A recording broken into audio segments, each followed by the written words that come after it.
Yo guys, welcome back. Hope you all enjoyed that intro. I know I certainly did. For those saying Ines is completely dead, well, you could not be more wrong.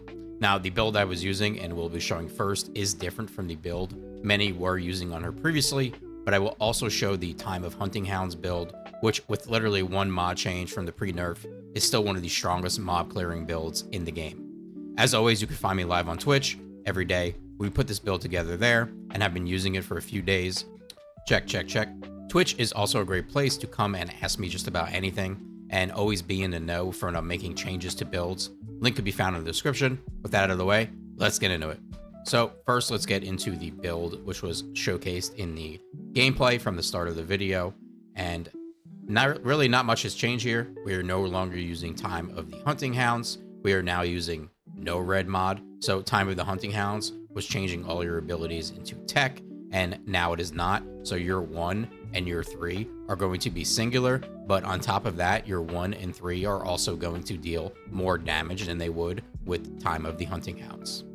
Now, as far as the mods, really nothing has changed here. The only thing that has happened is we have gotten rid of Potent Collector because we are no longer able to spam her 4 as much with the 11.5 second cooldown, which I believe we had it like a 3 or 4 second cooldown previously, but with the nerf to the cooldown, now it's 11.5 seconds. So you will not be spamming this, which honestly is not necessary with this build. If you watch the gameplay, you barely even have to use this if you don't want. It is still a great clearer, but using her 1, her 2, and her 3 are just insane with this build. So we've gotten rid of Potent Collector and we've used Decimator. We are also no longer using Skill Insight because we do not need that for the crit due to the Arche tuning.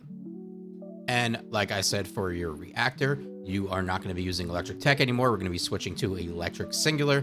Can you still get away with Electric Tech? Sure, but if you can, I would suggest putting on the Electric Singular. And for your substats, you're still going for the same thing, cooldown and critical hit damage, and you're going to want your Tactical Rifle mounting. We are still using Secret Garden, being that her 4 and her 2 are still tech abilities. And as far as your set, we're going to be going with the Slayer set. There's just nothing better for her. And like I said, we're still using Secret Garden. I will quickly just scroll through mine. The build does not matter. This is simply just a stat stick. You will pretty much never be shooting this on her. And then, of course, we have Voltia, just in case you need it. I will also scroll through that very quickly.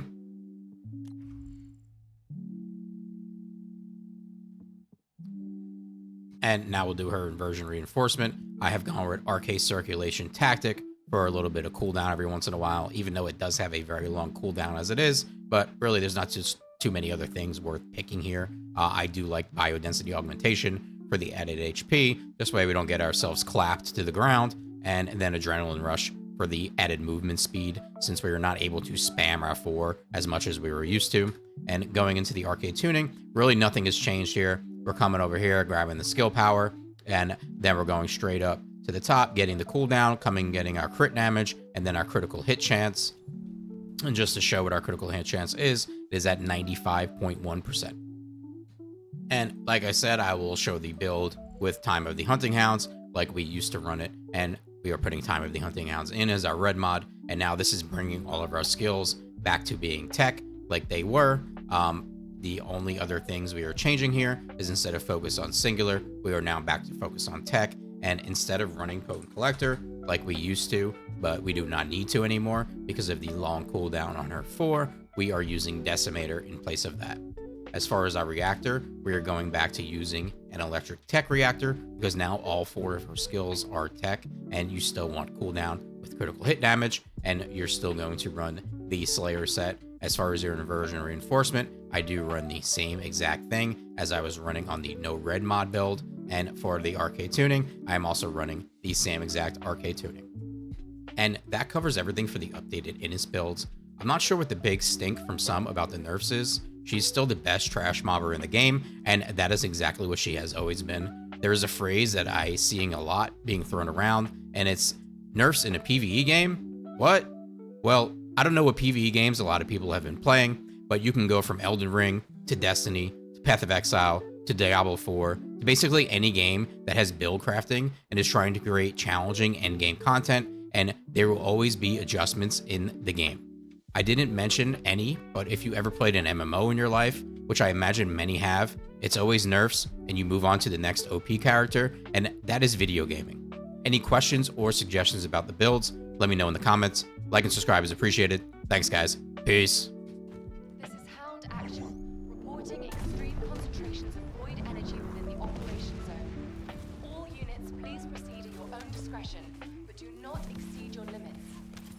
Descendant, enemy troops are being transferred in large numbers. You must attack their point of origin. Take this.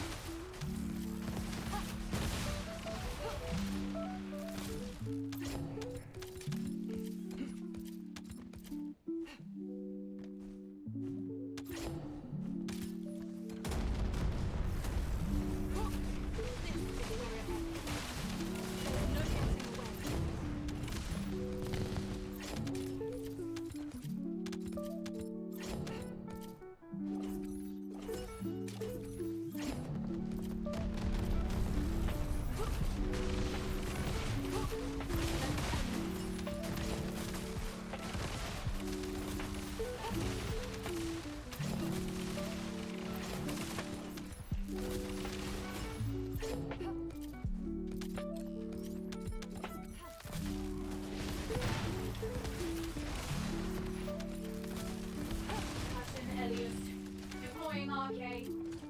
I am the original. This is going to hurt.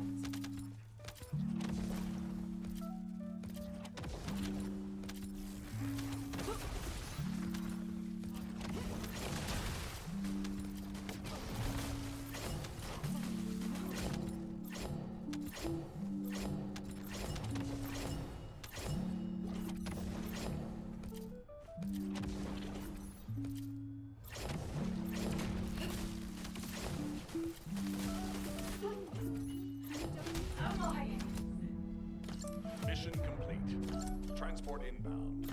See you soon.